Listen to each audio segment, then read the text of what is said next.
Jusqu'à 9 h, Good Morning Business. Et à 8h17, c'est Nicolas Dufourcq, le directeur général de BPI France, qui est avec nous ce matin. Bonjour Nicolas Dufourcq. Bonjour. Alors il y a 1h30, on a vécu un événement quand même sur le plateau de Good Morning Business, puisque on recevait une French Tech comme tous les matins, mais cette fois-ci, cette French Tech qui s'appelle CoreWave a reçu, et c'est la première entreprise européenne, a reçu un investissement direct de l'Union européenne qui a pris une part de son capital, qui va même devenir son principal actionnaire. Évidemment, CoreWave a vécu, s'est développé avec BPI France. Oui, CoreWave, c'est une entreprise qu'on connaît bien puisqu'on la soutient depuis de très nombreuses années, aussi bien en subvention qu'en fonds propres, en financement. Avec une technologie révolutionnaire contre l'insuffisance cardiaque et une pompe qui va fonctionner comme les ailes d'un poisson qui va s'adapter. Absolument, la dynamique ondulatoire des invertébrés. Et non, effectivement, c'est une très grande nouvelle. Il faut, au fond, que les auditeurs sachent qu'en effet, la Commission européenne, au travers de la Banque européenne d'investissement, investit depuis très longtemps dans les fonds.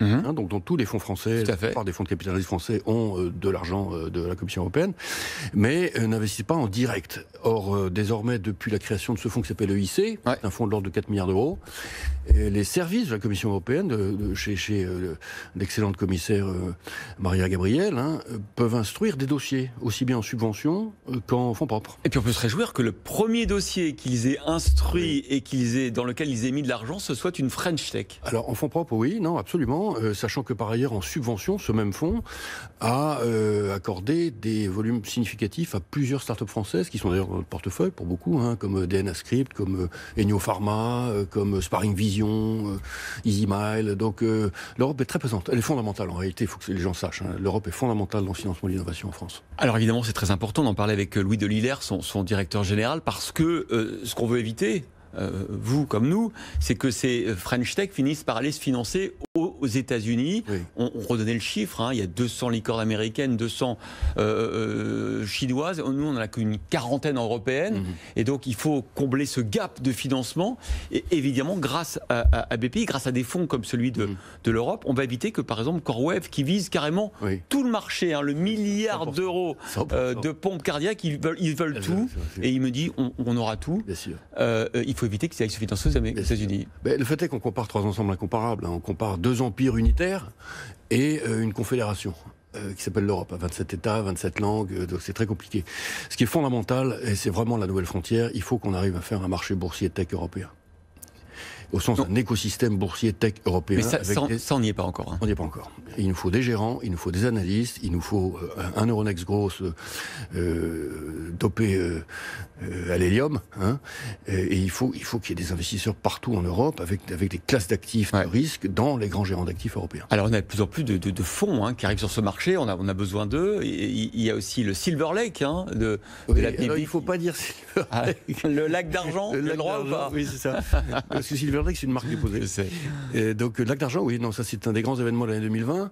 Nous avons levé un fonds, qui est un fonds privé, géré par BPI France, de 4,2 milliards d'euros, qui a investi aujourd'hui chez Arkema, et qui continue de déployer son capital, sachant que nous ferons des annonces au printemps. Et puis il faut aussi évangéliser les Français, les investisseurs, et c'est ce que vous faites aussi. Il faut donner la possibilité aux actionnaires, aux investisseurs français, d'aller aussi dans la French Tech. Parce que nous, on en parle tous les jours, mais des fois c'est frustrant, parce qu'on se dit on ne peut pas mettre des fonds directement. Maintenant, on va pouvoir. Comment ? Alors, c'est une des vraies révolutions de l'année 2020 dont on est particulièrement content. C'est le lancement de ce produit, qui est un produit de vente au détail, en private equity, d'un portefeuille très large de PME et de start-up françaises aux Français. Donc c'est le produit qui s'appelle BPI France Entreprise 1, que vous pouvez souscrire de manière 100% digitale sur les sites de BPI France et de notre partenaire 1, 2, 3. On peut le faire directement sans sa banque ? On peut tout à fait le faire directement sans sa banque. Vous allez vous avez un canal digital. Voilà. Et pour 5 000 €, vous achetez en fait des participations dans 1500 entreprises à la fois. C'est-à-dire 3 € par entreprise. Donc c'est assez peu risqué. Certes, le capital n'est pas garanti, mais c'est assez peu risqué. Et le rendement sera très certainement supérieur à 5%, entre 5, 7, peut-être même un petit peu plus, par an, sur les 6 ans pendant lesquels le capital est bloqué. Et donc ça permet aux gens qui veulent avoir la certitude d'avoir une partie de leur épargne investie dans les PME et les startups françaises, de le faire très facilement. Alors on va faire le bilan de l'année 2020 pour la French Tech, parce que on a l'impression, peut-être que vous allez me démentir, que ça s'est quand même plutôt bien placé. Tous les patrons, les chefs d'entreprise, les entrepreneurs, les start-upers qu'on reçoit tous les matins, notamment à 6h45 dans la French Tech, ils ont continué à lever des fonds.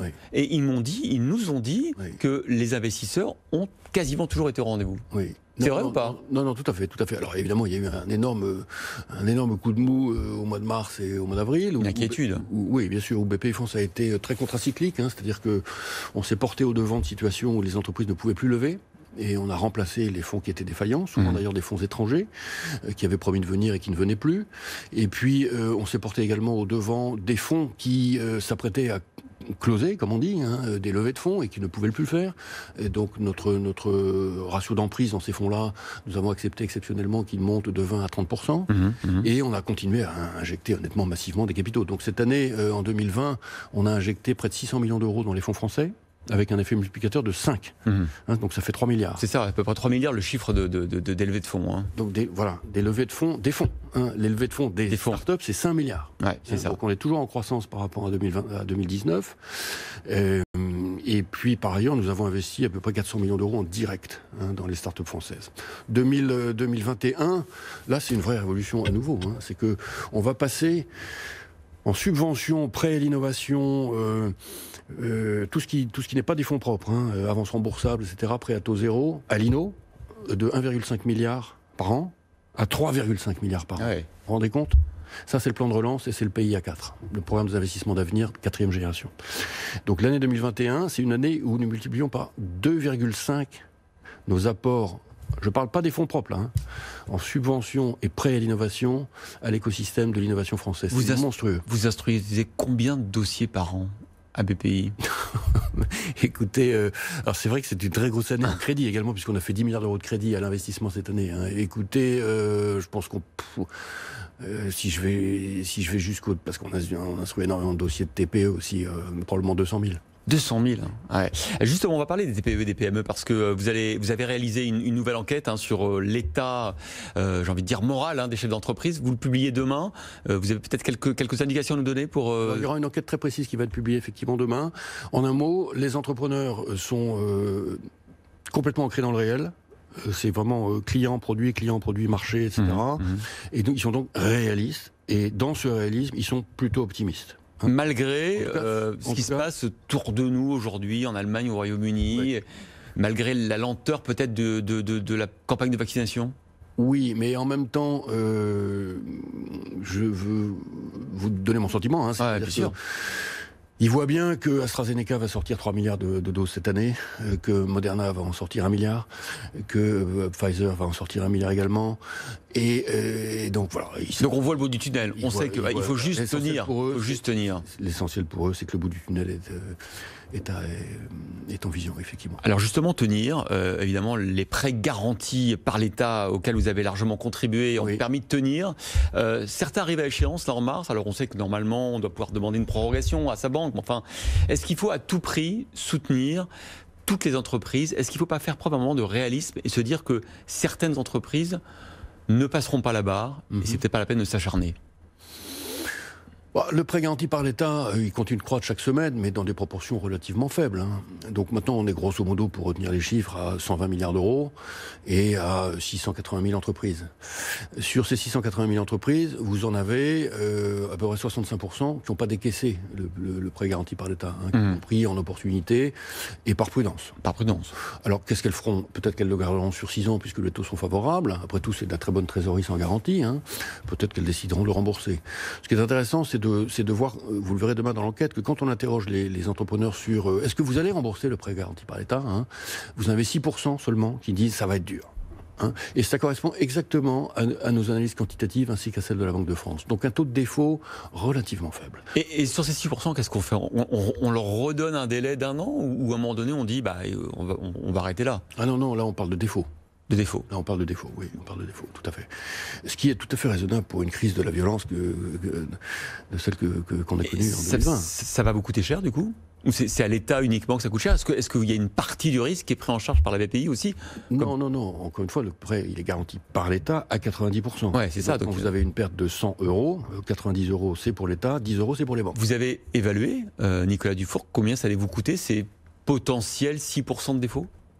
Écoutez, encore une fois, on ne sait pas exactement quel sera le défaut. Mais si le défaut est compris dans ces chiffres-là, hein, mettons entre 4 et 7%, vous l'appliquez sur 120 milliards. Et donc c'est gérable? Et donc c'est tout à fait gérable. C'est beaucoup moins cher que le chômage partiel. Ouais. Et donc c'était nécessaire, et donc c'était indispensable. Hein. Et donc ça a largement calmé l'économie française. Et, bien sûr. Et donc on peut imaginer. La banque a été remarquable, je veux dire. Et on peut imaginer donc que la plupart des entreprises qui demanderont parce que c'est important, la question nous sont posée tous les jours, la prorogation de ces prêts, ou au moins la prorogation d'1 an de la période de moratoire, on leur dira oui. Alors ça, ça sera accordé dans un certain nombre de cas particuliers, donc au cas par cas par les agences. Il s'agit bien seulement du report du moratoire. Hein. En revanche, l'étalement sur 6 ans du PGE, il est de droit. Et je pense qu'il y a beaucoup d'entreprises qui vont se dire, après tout, avoir un prêt sans garantie à 2% sur 6 ans, pourquoi ne pas le garder dans ma structure de bilan? 2 questions. Les prêts participatifs, on en est où? Ces prêts qui doivent être accordés, qui sont mi-capital, mi-dette, qui permettent de renforcer quelque part les fonds propres des entreprises. La discussion se poursuit avec la Commission européenne. Parce qu'il faut le feu vert de l'Europe, c'est ça? Pardon? Il faut le feu vert de l'Europe? Non seulement il faut le feu vert de l'Europe, mais en réalité, ce qui est en train de se passer, c'est que la France, au travers de Bpifrance, a inventé les prêts sans garantie depuis maintenant 8-9 ans. Hein. Ces prêts sans garantie, à long terme, à des taux faibles, n'existent pas dans les autres pays européens. Donc la Commission, en réalité, trouve que c'est une bonne idée et veut les généraliser. Et du coup, la décision qu'elle rendra sur les prêts participatifs, c'est une décision européenne pour les 27 États. Raison pour laquelle ça prend un peu de temps. Et on pense que vous pourrez commencer à instruire ces dossiers. Donc c'est quoi? C'est fin janvier, début février? Parce qu'il y a beaucoup d'entreprises qui attendent hein, pour renforcer leur structure bilancielle. Oui, on en parlait un instant avec François Asselin, oui. Je pense que ce sera plutôt avril. Hein. Plutôt avril. Oui. Donc il faudra encore un petit peu patienter. Photonis, on a vu que pour la première fois, le gouvernement français a bloqué l'entrée de fonds américains. Oui. Est-ce que vous pourriez rentrer au capital? On pourrait tout à fait rentrer au capital de Photonis. Vous allez le faire? On va rentrer au capital de Photonis. Bon. À quelle hauteur? On est en train de le discuter avec nos partenaires. Bon. Et sur l'activité eau de Suez en France, ça pourrait vous intéresser? Alors, nous ne sommes pas du tout impliqués. Nous sommes probablement l'un des seuls acteurs financiers de la place de Paris non impliqués dans l'affaire Suez-Veolia. Bon, écoutez, c'est une info supplémentaire. Voilà. Merci Nicolas Dufourcq d'avoir été l'invité de la matinale ce matin.